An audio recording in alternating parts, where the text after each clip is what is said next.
થાનગઢમાં પિતા પુત્રની હત્યા બાદ સારવાર માટે રહેલી માતાનું પણ મોત. મૈત્રી કરારના સમાધાનના ₹2.5 લાખ ન આપતા ખૂની ખેલ ખેલાયો. મોરથાળાની સીમમાંથી એલસીબીએ હત્યારા કાકાજી સસરાની ધરપકડ કરી. હત્યાના ગુનાને અંજામ આપવામાં હથિયાર અને વાહનની મદદગારી કરનાર વધુ 3 આરોપી પણ પકડાયા. સંગીતા સાથે મૈત્રી કરારથી રહેતો ભાવેશ દિવાળી કરવા આવ્યો હોવાના ખબર મળતા લાભ પાંચમને લોહિયાળ બનાવી. મારનાર ભાવેશ પણ ખૂનના ગુનાનો આરોપી છે. જેલમાંથી પેરોલ પર છૂટીને આવ્યો હતો. થાનના સરસાણા ગામની સીમમાં લાભ પાંચમના દિવસે ખેલાયેલો ખૂની ખેલમાં પિતા અને પુત્રની હત્યા કરી દેવામાં આવતા જિલ્લાભરમાં ખળભળાટ મચી ગયો હતો. ત્યારે હુમલામાં ઘાયલ થયેલી માતાનું પણ શુક્રવારે મોત થયું હતું. આમ મૈત્રી કરારની તકરારમાં 3 વ્યક્તિની હત્યા થઈ ગઈની ઘટના બનવા પામી હતી.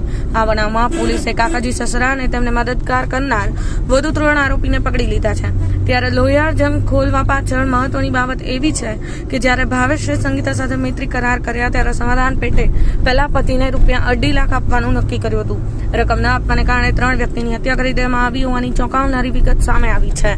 મરનાર વ્યક્તિ પણ હત્યાના ગુનાનો આરોપી છે. તે જેલમાંથી પેરોલ પર છૂટ્યો હતો. થાનના સરસાણા ગામની સીમમાં મૈત્રી કરાર કરીને સંગીતા સાથે રહેતા ભાવેશ અને તેના પિતા ગુગાભાઈની હત્યા કરી દેવામાં આવી હતી. સંગીતાના પૂર્વ પતિ દિનેશ નાનજી સાપરા, કાકાજી સસરા જેશા નરસિંહ સાપરા, દિનેશ સુખા સાબરિયાએ ખૂની ખેલ હોવાની ફરિયાદ નોંધાઈ હતી. હુમલામાં ભાવેશના માતા મંજુબેન પણ ગંભીર રીતે ઘાયલ થયા હતા. સારવાર માટે રાજકોટ લઈ જવામાં આવ્યા હતા, જ્યાં તેમનું સારવાર બાદ મોત થતા મૈત્રી કરારની તકરારમાં ખેલાયેલા ખૂની ખેલનો 3ની હત્યા લોહિયાળનો અંત આવ્યો છે. બનાવની ગંભીરતાને ધ્યાને લઈ જિલ્લા પોલીસ વડા ડોક્ટર ગિરીશકુમાર પંડ્યાએ આપેલી સૂચનાના અનુસાર એલસીબી પીઆઈ જે જાડેજા સહિતની ટીમ મોરથાળા ગામની સીમમાં હત્યાના ગુનામાં સંડોવાયેલ મહિલાના કાકાજી સસરા જેશા નરસિંહ સાપરાની ધરપકડ લીધી છે. તેની પૂછપરછમાં એવી વિગત સામે આવી હતી કે જ્યાં ભાવેશ અને સંગીતાએ મૈત્રી કરાર કર્યા ત્યારે તેમને ₹2.5 લાખ આપવાનું કહ્યું હતું, જે અત્યાર સુધી આપ્યા ન હતા. આથી હુમલો કરીને હત્યા કરવામાં આવી છે. આટલું જ નહીં, પરંતુ હત્યાના ગુનાને અંજામ આપવામાં મદદગારી કરનાર 3 વ્યક્તિના પણ નામ આપવામાં આવ્યા હતા. થાન પોલીસે વધુ વિગત આપતા જણાવ્યું હતું કે મરનાર ભાવેશ વિરુદ્ધ બોટાદમાં હત્યાનો ગુનો નોંધાયેલો છે. જેલમાં હતો. પેરોલ પર છૂટીને આવ્યો હતો. ગુનામાં 4 આરોપી પકડાયા છે, જ્યારે સંગીતાનો પતિ દિનેશ સાપરા અને દિનેશ સાબરિયા હજુ પણ નાસ્તા ફરે છે.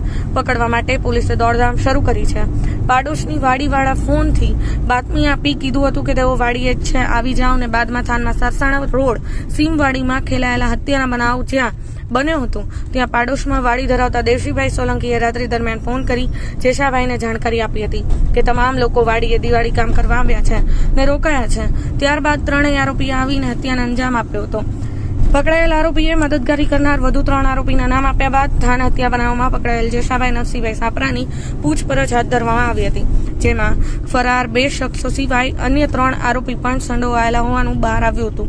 જ્યાં થાન કેરાળિયા વિસ્તાર વિજાળિયા સીમમાં રહેતા 25 વર્ષીય કેશાભાઈ ગેલાભાઈ ઝાલ, થાન મંડાસરની સીમમાં રહેતા 36 વર્ષીય રમેશભાઈ ઉર્ફે રંગો, વેલાભાઈ કટુડિયા, થાન અવેપર ગામ બાજુ વાડી વિસ્તારમાં રહેતા 41 વર્ષીય દેવશીભાઈ સોમાભાઈ સોલંકીએ હત્યા માટે હથિયાર અને વાહનની વ્યવસ્થા કરી હતી. પોલીસે આ 3 આરોપીની પણ ધરપકડ કરી લીધી છે. લગ્નના 10 દિવસ બાદ સંગીતા પિયર આવી ગઈ હતી. વર્માધાર ગામે રહેતી સંગીતાને નીનાના ગામની ભાવેશભાઈ ગુગાભાઈ બજાણિયા સાથે પ્રેમ સંબંધ હતો, પરંતુ સંગીતાના લગ્ન વર્માધાર દિનેશ નાનજીભાઈ સાપરા સાથે થયા હતા. લગ્નના 10 દિવસ બાદ સંગીતા સાસરિયાનો ત્રાસ હોવાનું કહીને પિયર આવી ગઈ હતી. બાદમાં તેણે 6 મહિના પહેલા ભાવેશ સાથે મૈત્રી કરાર કરીને વિછિયા રહેતા હતા. ભાવેશ પત્નીને લઈને પરિવાર સાથે દિવાળી કરવા સરસાણા આવ્યો હતો. ભરત દવે, સમય 24